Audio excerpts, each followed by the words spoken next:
हम डिस्कस कर रहे हैं जो रिसेंट पेपर हुआ है बायोलॉजी का, उसमें पार्ट जो प्रीवियस सेगमेंट है उसमें मैंने डिस्कस किया, उसके एमसीक्यूज की आज कीज़ आपको बताई हैं। अब सब्जेक्टिव जो पेपर है उसकी तरफ जाते हैं और उसका सॉल्यूशन मैं आपको प्रोवाइड करता हूँ। क्वेश्चन नंबर 2 है, write short answer to any 8 questions. अब इसमें पहला जो क्वेश्चन है, how animals of hypotonic environment osmoregulate, give examples. तो ये एग्जांपल सिर्फ आपने क्या एग्जांपल्स हैं, एक से ज़्यादा एग्जांपल प्रोवाइड करनी है। हाइपोटोनिक एनवायरनमेंट क्या है? फ्रेश वाटर एनवायरनमेंट, तो इसमें आपने osmo regulation in fresh water environment provide करनी है। जिन बच्चों ने मेरे नोट्स इस्तेमाल किए हैं वहाँ पर तो मैंने हेडिंग के साथ डिस्कस किया, 3 एग्जांपल आपने एक्सप्लेन करनी है। पहले आपने प्रॉब्लम बतानी है कि ऑस्मो रेगुलेट जो फ्रेश वाटर एनवायरनमेंट या हाइपोटोनिक एनवायरनमेंट में प्रॉब्लम्स क्या है, वो ऑस्मोटिक फ्लडिंग ऑफ वाटर है और लॉस ऑफ साल्ट है। आपने एग्जांपल्स के साथ ऑस्मो रेगुलेशन आपने प्रोवाइड करनी है। ऑस्मो रेगुलेशन इन फिश, तो फिश क्या करती हैं? They do not drink water, they excrete dilute urine with large amount of water and less amount of salt, actively take salt from their gills and other body surface. फिर osmoregulation in protozoan आपने बताना है। They have contractile vacuole उनके पास होता है that remove the osmotic flooding of water. तीसरी आपने example osmoregulation in other vertebrate बतानी है। तो they do not drink large amount of water but they produce excess या dilute urine with the large water and less salt, or secondly they eat salty food to compensate loss of salt. Question number 2 है, animal excrete nitrogenous waste with digestive phases, give example and significance of this adaptation. Example पूछा उसने, एक example आपने provide करनी है। Insect के अंदर ये एग्जाम्पल है, एम्फीबियन के अंदर एग्जाम्पल है, रेप्टाइल के अंदर एग्जाम्पल है। तो animal excrete nitrogenous waste with digestive fecal, digestive waste and are removed through digestive system, and nitrogenous waste are removed through excretory system. In arthropod example पूछा है ना, इन आर्थ्रोपोड और इन इंसेक्ट इन gross पर कोई एग्जाम्पल आप provide कर दें। Digestive excretory system is structurally linked with the digestive system, and both nitrogenous and digestive waste are removed through same opening. Significance of this adaptation is just to conserve water, to avoid water loss, as these animals inhabit such environment that is with acute shortage of water. So they have made many adaptation. Number one, they produce, इतनी ज़्यादा आपने लिखना नहीं, लिखना आपने उतना ही था जितना मैंने आपको बता दिया कि सिग्निफिकेंस क्या है। The significance of this adaptation is just to preserve water and to prevent water loss. ठीक है। अब एक तो इन्होंने यूरिक एसिड खारिज करते हैं that require less water for excretion, और secondly they remove their uric acid along with digestive fecal matter. So in both these process result in extreme conservation of water.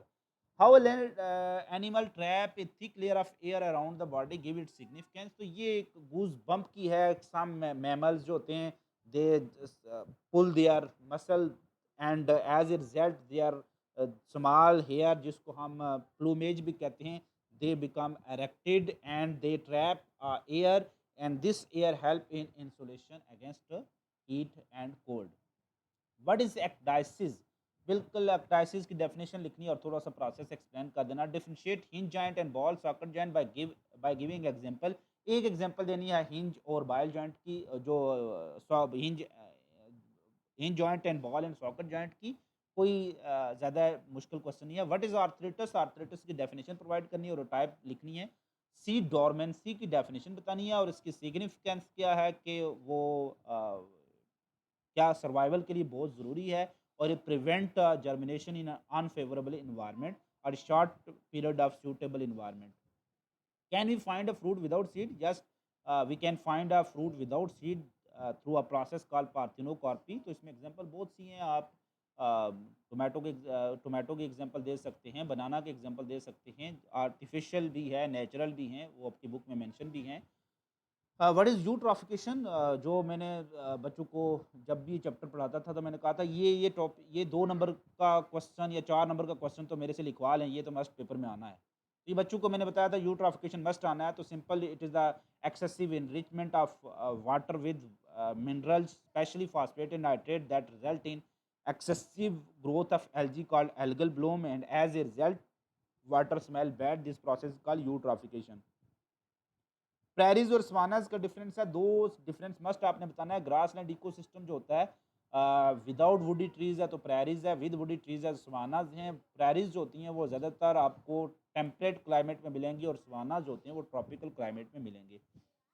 Define soil, soil की simple definition बताती हैं, upper weather layer of earth is called soil, और give its basic constituent, तीन इसके constituent, बहुत सी constituent हैं soil, जिसमें पार्टिकल्स होते हैं सॉइल, उसमें मिनरल्स होते हैं सॉइल के अंदर, वाटर होता है, सॉइल ऑर्गेनिज्म होते हैं, एयर होती है, ऑर्गेनिक इन ऑर्गेनिक इन्वायरमेंट, इसमें बहुत से ऑर्गेनिज्म इसमें मौजूद होते हैं।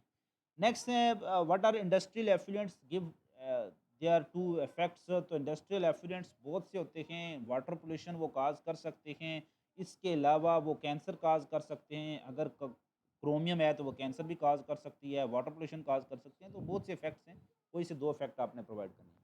क्वेश्चन नंबर 3 है, write short answer to any 8 question, what happen when an impulse reach a synaptic knob. तो यहाँ से आगे क्या होगा, यू नो दैट के बुक में एक पैराग्राफ मेंशन किया हुआ है कि when a impulse reach at synaptic knob, these जो synaptic vesicles होते हैं, they fuse with presynaptic membrane and result in release of neurotransmitter in the synaptic cleft, and these neurotransmitter bind with the postsynaptic membrane and start action potential there. Elaborate habituation as in simplest form of learning, तो simple आपने habituation की definition बतानी है और इसको example के साथ आपने explain करना है।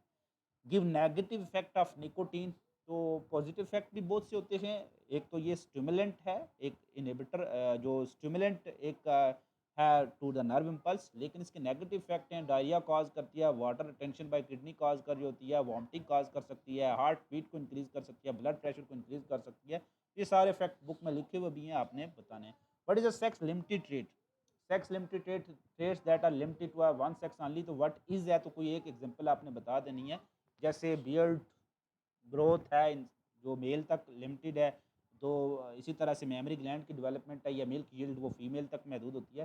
स्टेट सेक्सुअल डाइमॉर्फिज्म में ड्रोसोफिला, बहुत एक डिटेल में सेक्सुअल डाइमॉर्फिज्म बताइए मेल और फीमेल में, दो तीन पॉइंट आपने मस्त बताने हैं। एक तो उनका जो एब्डोमिनल का जो पॉइंटेड और राउंड एब्डोमेन होता है उसका डिफरेंस होता है, सेक्स कम होते हैं मेल के ऊपर, वो आपने बताने हैं। तो ये सेक्सुअल डाइमॉर्फिज्म मीन कि मेल और female sex differ structurally. Define linkage group, तो लिंकेज ग्रुप की डेफिनेशन बतानी है, all the genes that are linked on a chromosome form a group called linkage group. How gene therapy helps cancer patient, तो ये gene therapy वाले topic में detail में बताया हुआ। What are molecular scissors and restriction endonucleases के बारे में क्वेश्चन है, आपने बताना है। हाउ वर दे ऑब्टेन, तो simple, they were obtain from a bacteria called Escherichia coli, Eco R one से डिस्कवर हुई थी। Write on the role of lambda phages as a vector, तो यहाँ पर lambda phages as a vector जिसमें bacteriophage के through जो आपने जीन ट्रांसफ़र करवाते हैं उसको मेंशन करना है। Interpret the role of decomposing recycling, तो ये फंगस का भी रोल है, जहाँ पर आपने फंगस का इकोलॉजिकल रोल पढ़ते हैं तो वहाँ पर आपने डिकम्पोजर को एज ए रिसाइकलिंग में हेल्प करना है, रिसाइकलिंग ऑफ न्यूट्रिएंट में हेल्प करते हैं। Compare hydrosere with that of xerosere, तो दो जस्ट सक्सेशन की टाइप्स हैं, उनको आपस में कंपैरिजन करना है। What is parasitism, write down its importance, तो पैरासाइटिज्म क्या करता है, वो इन्फेस्टेशन काज करता है, डिजीज़ काज करता है, तो ये इसकी इंपॉर्टेंस है, बाकी उसकी डेफिनेशन है। Write short answer to any 6 question. Compare gastrulation and organogenesis, तो सिंपल इनकी डेफिनेशन बतानी है। Gastrulation is the formation of 3 germs layers, और organogenesis the formation of different organ, तो ये आपने प्रोसेस बताना है। ये जो डिफरेंट स्टेजेस ऑफ डेवलपमेंट दी हुई है ना, बुक में एक चार्ट दिया हुआ है chapter number 19 growth and development में, डेवलपमेंट इन एनिमल वाले टॉपिक में एक छोटा सा ग्रीन कलर का चार्ट बना हुआ है। How inhibitory effect and compensatory effect are cause, तो ये चैप्टर नंबर 19 में जो आपका टॉपिक है ग्रोथ कोरिलेशन, वहाँ पर एपिकल डोमिनेंसी के अंदर मैंने जो बच्चे मुझसे पढ़ते रहे हैं उनको मैंने बड़ा डिटेल में बताता हूँ, ये क्वेश्चन बहुत इंपॉर्टेंट है। इनहिबिटरी इफेक्ट में क्या होता है कि जो एपिकल बर्ड होती हैं they inhibit the growth of lateral bud, और it is due to the auxin hormone. और compensatory effect, when we remove the apical bud, then this lateral bud are released from the apical dominancy and they start growing. This is called compensatory effect, or compensatory effect is because of cytokinin.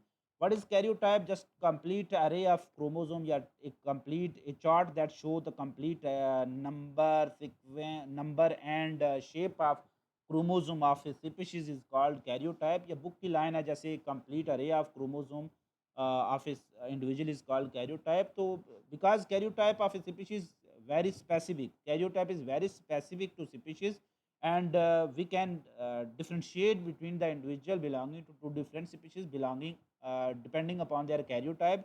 If karyotype is different, then species is different. Give the composition of chromosome, simple composition है chromosome की, जो chemical composition आपने बतानी है, protein है, DNA है, DNA 40% है, 60% इसमें प्रोटीन होती हैं। डिफरेंशिएट बिटवीन हेट्रोक्रोमेटन यूक्रोमेटन, इसमें से एमसीक्यूज भी आया, शॉर्ट क्वेश्चन भी आ गया, तो दोनों का कंपैरिजन बताना है। हेट्रोक्रोमेटन जो होता है permanent condense part of chromosome होता है या क्रोमेटन होता है। Euchromatin is called true chromatin, it is the part of chromatin that become condense only during cell division. वही बात है, ये सिर्फ सेल डिवीजन में कंडेंस होता है, otherwise it is present in open configuration, its gene can be express, और heterochromatin के gene are not express, it is condense in whole life. ये सीरीज में वो जीन्स होती हैं जो कि अर्ली एम्ब्रियोनिक स्टेज में ज़रूरत थी जिनकी, अब उनकी ज़रूरत नहीं थी, या किसी भी स्टेज पर ज़रूरत नहीं पड़ती, तो ये साइलेंट जीन होती हैं ज़्यादातर, ये टीलोमियर का हिस्सा बन जाती हैं। What is mitotic apparatus? Simple सा है, माइटोटिक apparatus की डेफिनेशन और एग्जांपल बतानी है। How cancer cell can be distinguish from normal cell? तो कैंसरस सेल्स और ये नोट्स के अंदर तो मैंने क्लियर मेंशन किया हुआ है, लेस डिफरेंशिएटेड होते हैं या अनडिफरेंशिएटेड होते हैं। Number two high nuclear to cytoplasm ratio होती है, और they exhibit the characteristics of cancerous cells, यानी कि they have large number of mitosis, high nuclear to cytoplasm ratio.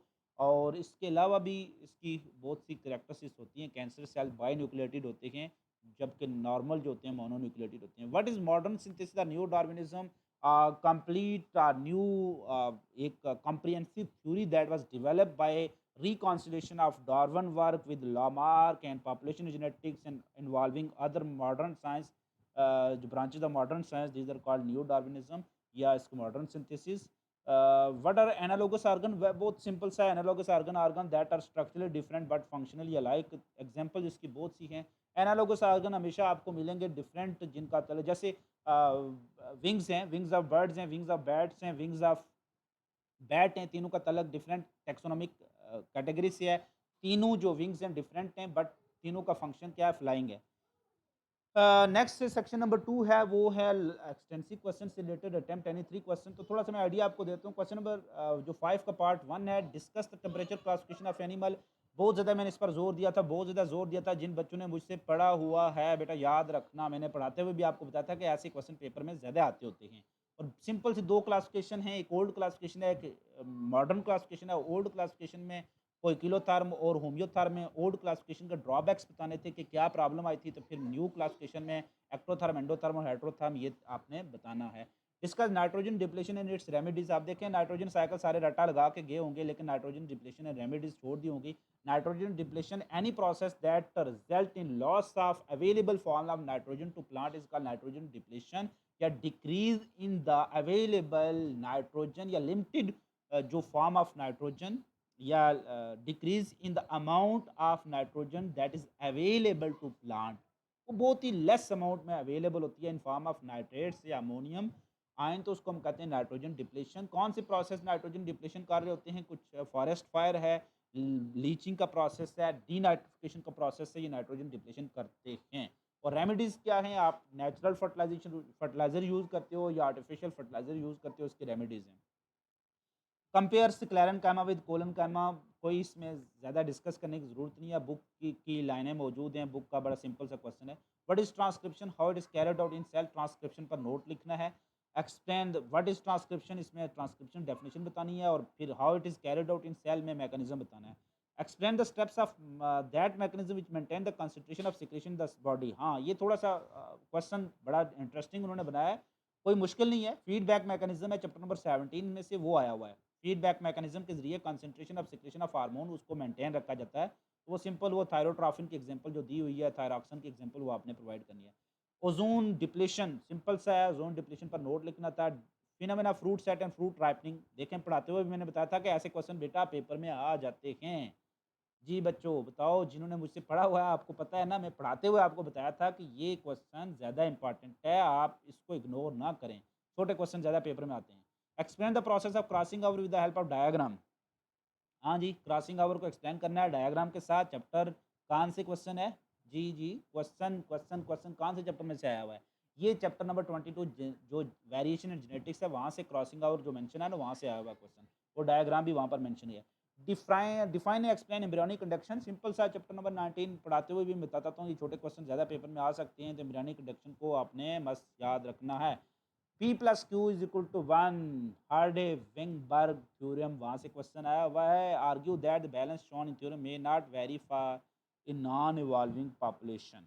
ठीक है, तो आपने इसमें फैक्टर फैक्टिंग क्या जीन जो फैक्टर फैक्टिंग जो होते हैं जीन फ्रिक्वेंसी उनको डिस्टर्ब करना है, तो any factor that can disturb p plus q is equal to 1 इस कांस्टेंट वैल्यू को डिस्टर्ब कर सकता है, जीन फ्रिक्वेंसी को चेंज कर सकता है, the factor that affect Hardy Weinberg the theorem. तो argue that this balance shown in theorem may not vary for non evolving population, तो if population are non evolving then this factor always remain constant p plus q is equal to 1। तो इसमें आपने हार्डे-विंगबर्ग theorem को extend करना है और इसमें factor फैक्टिंग zone theorem को कौन से फैक्टर जो होते हैं इस बैलेंस को डिस्टर्ब कर सकते हैं। Factor that can disturb this balance are number 1, 2, 3 and 4, इसको आप डिस्कस कर सकते हैं। सो बच्चों, ये था आपके पास जो बायोलॉजी का सॉल्यूशन, और उम्मीद करता हूँ आपको ये पसंद भी आया होगा। और इसके बाद आपका एंट्री टेस्ट भी शुरू होना है, तो कीप इन कांटेक्ट, और कोई भी क्वेश्चन है आप ज़रूर मेरे के साथ शेयर किया करें। और फिर आपने ये काम करना है, इस चैनल को सब्सक्राइब ज़रूर करना है, और इस चैनल का लिंक अपने तमाम कोलीग्स तक पहुंचाना आपकी ज़िम्मेदारी है। क्योंकि बेटा, अगर आप किसी का भला करेंगे ना, किसी दूसरे दोस्त का, तो अल्लाह आपका भला करेगा। ये कहते हैं ना, हाल जज़ाउल एहसान इल्ला लिल एहसान, के भलाई का बदला भलाई से कुछ भी नहीं है। तो आप किसी की भलाई करेंगे तो अल्लाह भी आपके साथ भला करेगा। अपना बहुत ज़्यादा ख़्याल रखिएगा, इस पेपर की टेंशन को भूल जाएँ, जो कुछ हुआ हो गया है। अब ये वापस नहीं आने वाला, वो नेक्स्ट रिपीटर की सूरत में आ सकता है, इम्प्रूवर की सूरत में। लेकिन अगले जो पेपर हैं उन पर आप फ़ोकस करें।